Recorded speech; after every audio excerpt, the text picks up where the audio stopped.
আসসালামু আলাইকুম। পরিসংখ্যানের দ্বিতীয় পর্ব নিয়ে হাজির হয়েছি। মদ্যকের মতো প্রচুরকেও আপনি কিভাবে একটা অঙ্কের মাধ্যমে ৬টা অঙ্ক সমাধান করতে পারবেন সেটা নিয়ে আজকে হাজির হয়েছি। এমন কিছু টিপস অ্যান্ড ট্রিক্স আপনি এই অঙ্কতে পাবেন যা আপনি জীবনে কোনো টিচারের কাছেই দেখছেন বলে আমার মনে হয় না। কথাগুলো যদি সত্যি না হয় তাহলে ক্লাসটা কন্টিনিউ করে দেখতে থাকেন আপনি দেখছেন কিনা। তাহলে চলুন শুরু করা যাক। এখানে লিখে রেখেছি প্রচুরক শ্রেণীর মধ্যমান, উচ্চসীমা, নিম্নসীমা, F1, F2 প্রচুরক নির্ণয় করো। এইখানে আমি একটা অঙ্ক তুলে রেখেছি। দেখেন, আগে আপনি বুঝেন প্রচুরক কি। প্রচুরক কোন সংখ্যাটা প্রচুরক হবে এবং কেনই বা ওই সংখ্যাটা প্রচুরক হবে। প্রচুরক বলতে বোঝায় সর্বোচ্চ গণসংখ্যা। আপনার যে অঙ্ক থাকবে সেই অঙ্কের ভিতরে একটা ঘর থাকবে গণসংখ্যার ঘর, আর সেই গণসংখ্যার সবচেয়ে বড় গণসংখ্যার নামই হলো প্রচুরক। এখন এইখানে সবচেয়ে বড় গণসংখ্যা হলো 20, তাই আপনি লিখতে হবে যেহেতু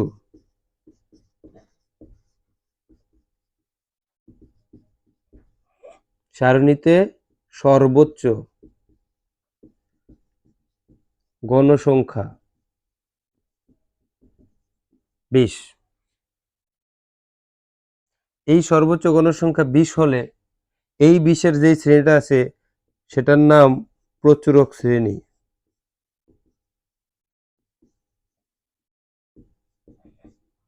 ছত্রিশ থেকে 40, ঠিক আগের অঙ্কের মতোই এটা একটা কমন জায়গা। এই কমন জায়গাটা ঠিক রেখে বাকি অঙ্কগুলা সমাধান করব। আমরা যদি প্রথমে মধ্যমানে যাই, এটার আরেকটা নাম আছে মধ্যবিন্দু, একই কথা। তো কার মধ্যবিন্দু? প্রচুরক শ্রেণী। এখানে অনেক শ্রেণী আছে, তার ভিতর থেকে যে প্রচুরক শ্রেণীটা বের হয়েছে তার মধ্যবিন্দু। তাহলে তার মধ্যবিন্দু অথবা মধ্যমান করার জন্য একটা সূত্র আপনাকে অ্যাপ্লাই করতে হবে। সেইটা কি? চলুন দেখি। আমরা যদি এই মধ্যবিন্দু, এটা 1 নম্বর অঙ্ক ধরি, উচ্চসীমা 2 নাম্বার, নিম্নসীমা 3 number, F1 4 number, F2 5 number, প্রচুরক নির্ণয় করো 6 নম্বর অঙ্ক ধরি, তাহলে এখন আমি সমাধান করব 1 নাম্বার অঙ্ক। দেখেন, আপনি প্রচুরকের সময় যদি আপনি এই ঘরটা নাও করেন তারপর আপনার অঙ্কটা হবে যদি এই কাজটুকু এখন করেন। তাহলে মধ্যমান অথবা মধ্যবিন্দু, এটা সংক্ষেপ নাম এক্স, যার সূত্র আপনার মধ্যকে শিখছি, আবারও লিখে দিই। উচ্চসীমা প্লাস নিম্নসীমা বাই 2। মধ্যমান কার? প্রচুরক শ্রেণীর। এই প্রচুরক শ্রেণী, একটা শ্রেণীতে একটা উচ্চসীমা থাকে, একটা নিম্নসীমা থাকে। তাই এখানে আপনার উচ্চসীমা 40, নিম্নসীমা 36। তাই উচ্চসীমা 40 প্লাস নিম্নসীমা 36 ভাগ 2। আপনি 40 আর 36 যদি যোগ করেন তাহলে 76 ভাগ 2। 76-রে 2 দ্বারা ভাগ দিলে 38 হয়ে গেল আপনার 1 নাম্বার সমাধান। এখন যদি আপনি উচ্চসীমা বের করেন, এই কমন জিনিসটা ঠিক রেখেই আপনি এখন উচ্চসীমা বের করবেন, তাইলে এতটুকু আমার কাজ শেষ। আপনারা যদি তুলতে চান তাহলে ভিডিওটা পজ করে তুলে নেবেন, স্টপ করে তুলে নেবেন। এবার 2 নম্বর অঙ্কে উচ্চসীমা কত? একটু আগে আপনি শিখলেন কার উচ্চসীমা? কমন কথা, প্রচুরক শ্রেণীর উচ্চসীমা। তাই প্রচুরক শ্রেণী যদি এটা হয়, এটার উচ্চসীমা 40। দেখেন, 3 নাম্বারটা যদি সমাধান করি, আমাকে বলছে নিম্নসীমা। কার নিম্নসীমা? প্রচুরক শ্রেণীর নিম্নসীমা। প্রচুরক শ্রেণী 36 থেকে 40, তার নিম্নসীমা 36।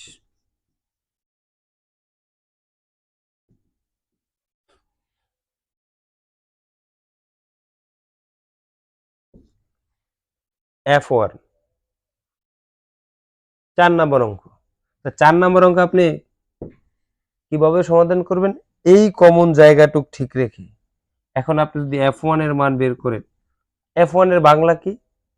সর্বোচ্চ গণসংখ্যা থেকে তার উপরের গণসংখ্যা মাইনাস করবেন, যেই ফলাফল আসবে সেটাই F1 এর মান। তাহলে সর্বোচ্চ গণসংখ্যা 20, তার উপরের গণসংখ্যা 8।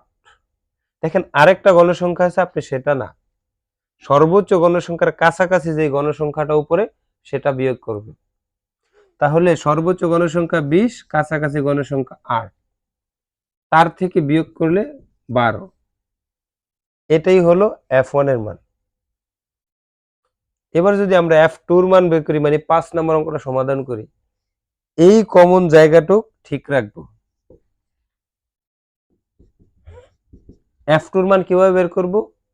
এই সর্বোচ্চ গণসংখ্যা থেকে তার নিচের গণসংখ্যা বিয়োগ। এখন নিচনে তো দুইটা আছে, ওই উপরেরটার মতো আপনি সর্বোচ্চ গণসংখ্যার কাছাকাছি নিচনের গণসংখ্যাটা মাইনাস করবেন। তাহলে সর্বোচ্চ গণসংখ্যা 20, তার কাছাকাছি নিচনের গণসংখ্যা 12, 8।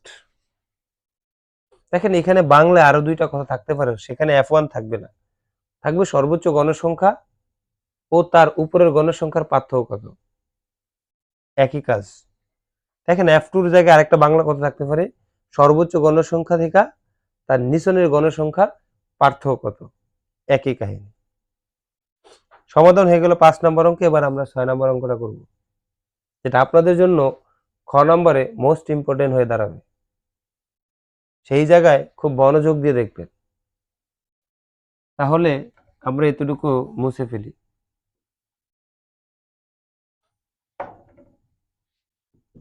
সুতরাং প্রচুরক